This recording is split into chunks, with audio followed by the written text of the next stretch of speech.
বিশ্বনাথ রামপাশা রোডে জনদুর্ভোগ চরমে।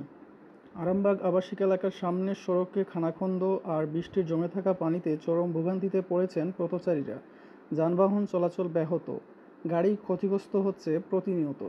রাস্তার পাশে বালুর স্তূপ রেখে পথ চলা আরও বিপজ্জনক করে তুলেছে। প্রশাসনের নেই কোনো কার্যকর সংস্কার উদ্যোগ কিংবা বালু অপসারণের ব্যবস্থা।